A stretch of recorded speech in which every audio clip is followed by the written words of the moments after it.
আসসালামু আলাইকুম, স্বাগতম সবাইকে বাঙালির কিচেন রুমে। বাঙালির কিচেন রুমের আয়োজনে আজকে থাকছে চিংড়ি মাছের মগজ দিয়ে চিংড়ি মাছ ভুনা রেসিপি।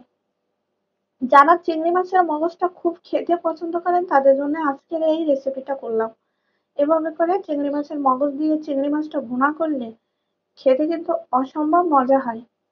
যার কারণে আমি আজকে এই রেসিপিটা করছি যারা চিংড়ি মাছের মগজ খেতে পছন্দ করেন তাদের জন্য।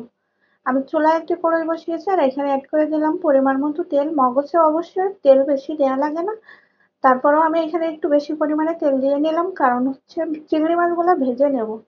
আমি চিংড়ি মাছগুলা কেটে ধুয়ে পরিষ্কার করে লবণ হলুদ মাখিয়ে এখানে ভাজতে দিয়ে দিলাম।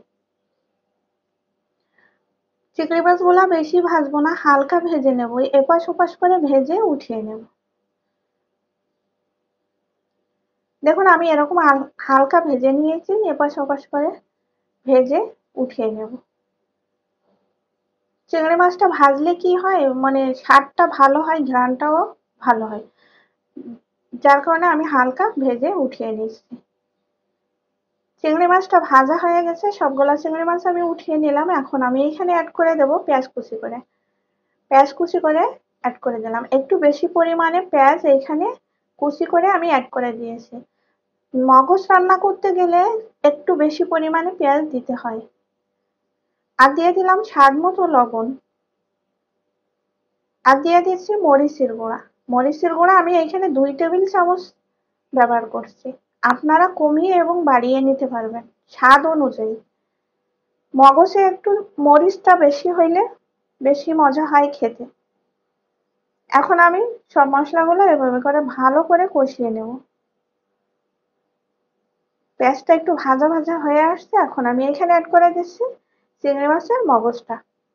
চিংড়ি মাছের মগজটা অ্যাড করে দিয়ে আমি এখানে ভালো করে দেখুন সবকিছু উপকরণ মিক্সড করে নিচ্ছি। ও আমি এখানে 2টা টমেটো কুচি করে দিয়েছি, আপনারা চাইলে টমেটোটা স্কিপ করতে পারেন। টমেটো কুচি করে দিয়ে দিলাম আর একটু স্বাদের জন্য আর কি। দিয়ে এখন আমি এখানে দিয়ে দিলাম চিংড়ি মাছগুলা, ভাজা চিংড়ি মাছগুলো এখানে দিয়ে দিলাম। দিয়ে অনবরত নাড়াচাড়া করতে হবে, নাড়াচাড়া করে মগজটা রান্না করে নিতে হবে। আমি আর এইখানে কোনো মশলা ইউজ করব না, মগজে অন্য কোনো মশলা ইউজ করতে হয় না, আপনারা চাইলে করতে পারেন।